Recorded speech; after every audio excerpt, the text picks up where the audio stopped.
الکریم وعلی آلہ واصحابہ اجمعین، اما بعد۔ ایک حدیث شریف جو آپ نے ملاحظہ فرمائی ہے، پڑھنے کے بعد سوال پیدا ہوتے ہیں کہ اس حدیث پاک کے اندر ہمارے لیے درس کیا ہے۔ ویسے تو نبی کریم صلی اللہ علیہ وآلہ وسلم کی تمام احادیث ہمارے لیے سبق ہیں، درس ہیں۔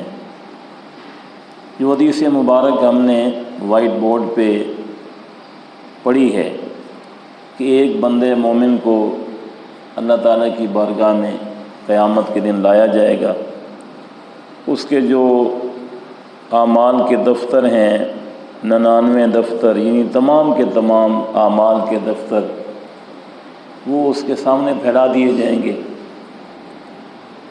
تو گناہ بہت زیادہ ہوں گے۔ تا حد نگاہ وہ اپنے اعمال کے دفتر دیکھے گا۔ اللہ کریم فرمائے گا کہ آج تجھ پر ظلم نہیں کیا جائے گا، کیا تیرے لیے کوئی عذر ہے؟ وہ انکار کرے گا کہ میرے لیے کوئی عذر نہیں ہے، اقرار کرے گا کہ میرے لیے کوئی عذر نہیں ہے، اور اللہ کریم فرمائے گا کیا میرے کرامن کاتبین نے تجھ پر ظلم کیا؟ نہیں یا رب، کرامن کاتبین نے بھی مجھ پر ظلم نہیں کیا۔ کوئی تیرے لیے عذر ہے؟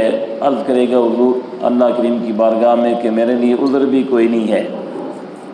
تو اللہ کریم فرمائے گا کہ آج تیری ایک نیکی ہمارے پاس محفوظ ہے،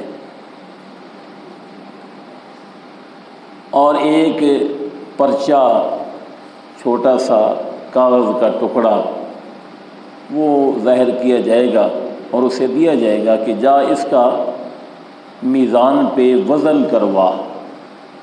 تو وہ عرض کرے گا مولا کریم یہ ایک چھوٹا سا پیج ہے، چھوٹا سا پرزہ ہے، اس کی ان دفتروں کے مقابل کیا حیثیت ہے جو دفتر میری نگاہ کی حد تک پھیلے ہوئے ہیں، گناہوں کے دفتر ہیں۔ وہ اللہ کریم فرمائے گا اس کا وزن کروا۔ وہ جب جائے گا میزان پر، ایک پلڑے میں وہ چھوٹا سا پرزہ رکھا جائے گا اور دوسرے میں اس کے اعمال کے دفتر ہوں گے۔ خیال ہے کہ جو میزان ہوگا نا قیامت کے دن، وہ باٹوں کے ساتھ نہیں ہوگا، ایک طرف گناہ ہوں گے، ایک طرف نیکیاں ہوں گی، دائیں طرف نیکیاں اور بائیں طرف، یعنی کہ جو میزان ہوگا وہ گناہوں کا اور نیکیوں کا آپس میں وزن ہوگا، باٹوں کے ساتھ یعنی وٹوں کے ساتھ وزن نہیں ہوگا۔ اسی لیے انبیاء علیہ السلام کا جو میزان ہے وہ نہیں ہوگا، کیونکہ اعمال انبیاء علیہ السلام کے گناہ ہیں ہی نہیں، انبیاء علیہ السلام کے گناہ ہیں ہی نہیں، تو ان کا اسی وجہ سے جو وزن ہے نا میزان وہ نہیں ہوگا۔ تو اللہ کریم کے فرمان پر وہ جائے گا، وہ اپنا ایک پرزہ لے کر ایک طرف اس کو رکھا جائے گا میزان میں، اور دوسری طرف اس کے سارے جو 99 دفتر ہوں گے اعمال کے وہ رکھے جائیں گے، اور اس کا وہ جو ایک پرزے والا پلڑا ہوگا نا وہ باری ہو جائے گا، اور اس پرزے پر کیا لکھا ہوگا؟ اشہد ان لا الہ الا اللہ وان محمد عبدہ ورسولہ، یعنی کلمہ شریف لکھا ہوگا، لا الہ الا اللہ محمد الرسول اللہ کا مطلب بھی یہی ہے۔ یہ جو لفظ آتا ہے نا اشہد اللہ الہ الا اللہ واشہد ان محمد عبدہ ورسولہ، اس کا مطلب اور لا الہ الا اللہ محمد الرسول اللہ کا مطلب ایک ہی ہے، ٹھیک ہے نا جی؟ صرف شہادت کا لفظ اس کے اندر اضافہ ہے، ورنہ لا الہ الا اللہ محمد الرسول اللہ اصل کلمہ یہی ہے۔ اور ہمیں چاہیے کہ جب بھی یہ کلمہ پڑھیں، اب اس بندے مومن نے پتہ نہیں کس وقت وہ کلمہ خلوص کے ساتھ پڑھا ہوگا، اور اللہ کریم نے اس کا وہ کلمہ پڑھنا محفوظ فرما دیا۔ ہم زندگی میں ہزاروں بار کلمہ پڑھتے ہیں، پڑھتے رہیں گے، اللہ تعالیٰ میں توفیق دے۔ ہمیں چاہیے کہ ہم صرف زبان سے نہ پڑھیں، دل سے پڑھیں۔ یہ کلمہ جو ہے نا یہ ہم دل سے پڑھیں، اس کا پڑھنا ہمارے لیے بہت زیادہ فائدہ مند ہوگا، دنیا میں بھی اور آخرت میں بھی۔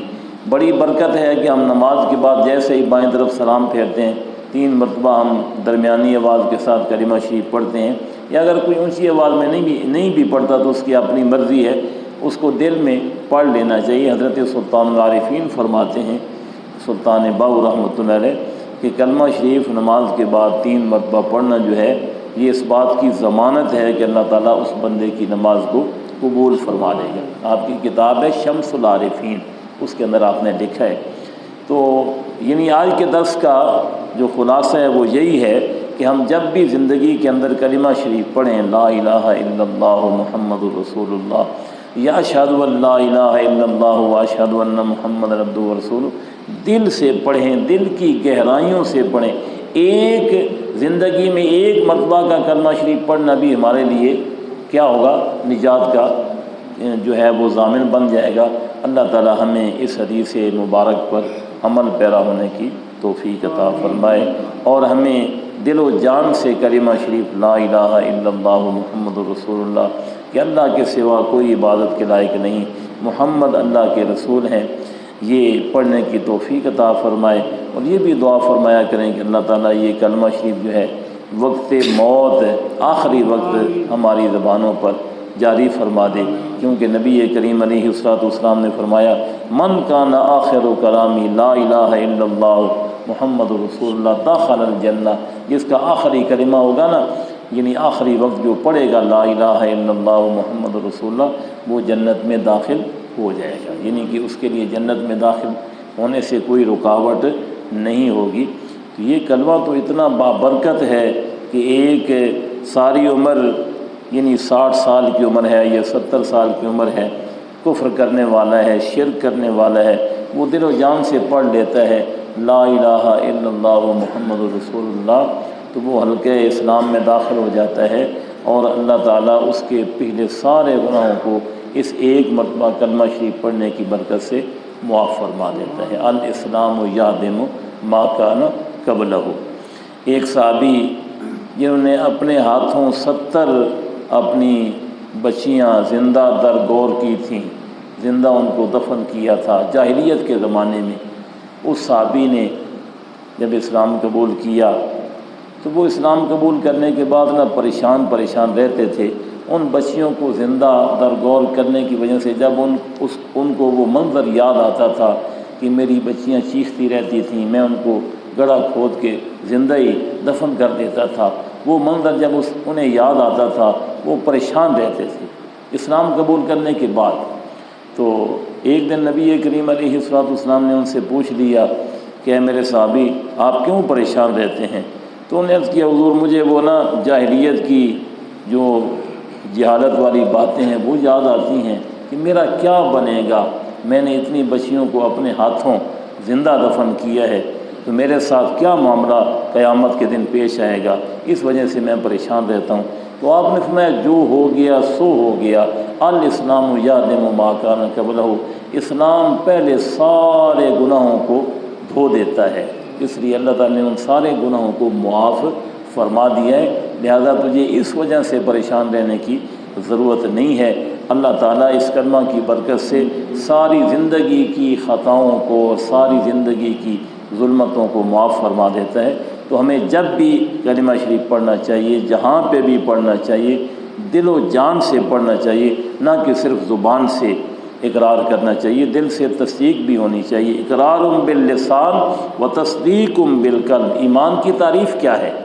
زبان سے اقرار کرنا اور دل سے اس کی تصدیق کرنا۔ کئی دفعہ ہمارے دل میں تصدیق نہیں ہوتی، زبان پڑھ رہی ہوتی ہے، ٹھیک ہے نا جی، کلمہ شریف زبان پڑھ رہی ہوتی، دل میں تصدیق نہیں ہوتی۔ بڑا آسان سا ترجمہ ہے، کوئی اللہ کے علاوہ معبود نہیں ہے، محمد اللہ کے رسول ہیں، یہ دل میں ہو اور زبان پر ہو لا الہ الا اللہ محمد رسول اللہ، اس کو کہتے ہیں ایمان، اس کو کہتے ہیں ایمان، یعنی کہ زبان سے اقرار اور دل سے اس کی تصدیق، ساتھ ساتھ دل اس کی تصدیق کر رہا۔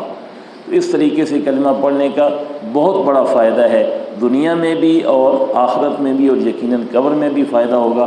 اللہ تعالی ہمیں اسی انداز میں کلمہ شریف اپنی زندگی کے اندر زیادہ سے زیادہ تعداد میں پڑھنے کی توفیق عطا فرمائے۔ وآخر دعوانا الحمد للہ رب العالمین۔